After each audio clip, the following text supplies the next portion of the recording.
Tere! Õpetaja Kairi siin. Täna vaatame, kuidas harilikke murde korrutada.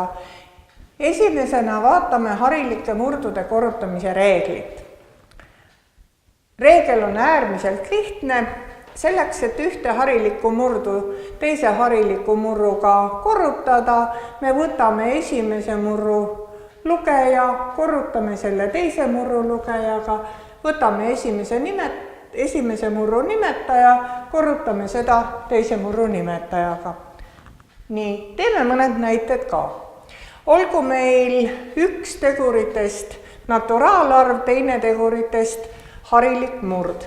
Sellisel juhul võetakse ja kirjutatakse naturalarv murru lugejasse, nimetajasse jätame 9, nimetajat ei tohi mitte mingil juhul naturalarvuga läbi korrutada, teeme lugejas korrutamise tehte, saame 56 üheksandikku, mille me siis teisendame segaarvuks, me saame 6, 2 üheksandikku. Miks just nii?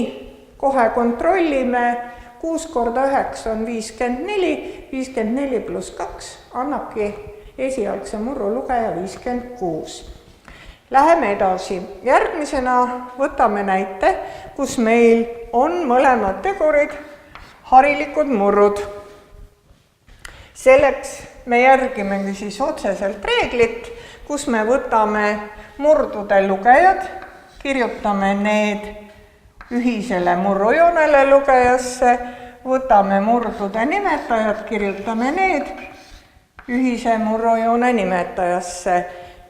Mitte keegi ei keela korrutada 3, 6, 4, 11-ga, aga targem oleks enne vaadata, et kas mingitel teguritel on olemas ühiseid jagajaid. Ja antud näites me näeme, et ühised jagajad on 6 ja 4 ja see jagaja on siis 2.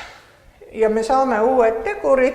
6 jagatud 2 annab meile uueks teguriks 3, 4 jagatud 2 annab meile uueks teguriks 2. Ja nüüd korrutame 3 korda 3 on 9 ja 2 korda 11 on 22. Nii, ja nüüd viimane. Kui meil on mõlemad tegurid segaarvud, siis on reegel järgmine. Me võtame ja teisendame segaarvu liigmurruks. Ehk me saame siis esimese murru lugejaks 11 ja nimetaja jääb ikkagi 5.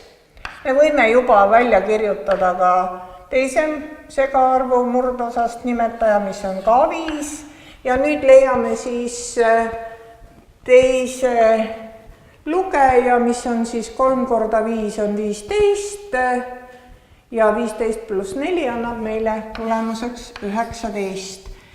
Jäi suhteliselt keeruline arvutusmurru lugejasse, aga proovime, mis me saame.